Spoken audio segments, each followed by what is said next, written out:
Ẹ káàbọ̀ sí tutorial ní èdè Yorùbá.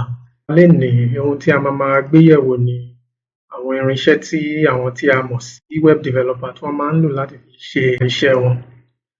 Orúkọ tèmi ni Victor. Àwọn ohun tí a máa gbé yẹ̀wò nínú ẹ̀kọ́ yìí màá fẹ́ ká pín sí ọ̀nà méjì. Màá dẹ̀ fẹ́ ká máa bá lọ díẹ̀díẹ̀ nítorí pé ó jẹ́ nǹkan tí àwọn èèyàn máa ń rò wípé ó le láti kọ́. Mo mọ̀ wípé ìgbà tá a bá máa fi parí àwọn ẹ̀kọ́ nípa àwọn ohun tí a fẹ́ gbé yẹ̀wò yìí, ó máa yé wa. Abala kìíní tí mo máa fẹ́ ká yẹ̀wò ni ohun tí à ń pè ní HTML.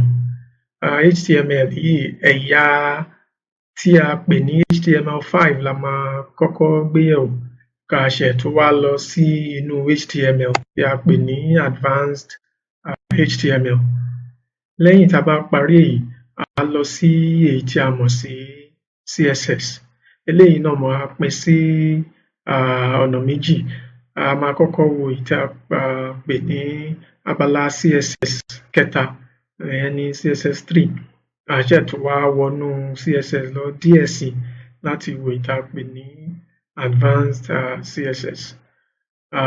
Àwọn tí a máa kọ́kọ́ gbé yẹ̀wò ní apá kìíní tutorial yìí nìyí. Ẹ má dẹ̀ gbàgbé láti subscribe sórí YouTube channel wa kí ẹ lè bá máa mọ̀ ní gbogbo ìgbà tá a bá ti fi fídíò tuntun ní èdè Yorùbá sórí YouTube. Ẹ máa bá wa kálọ.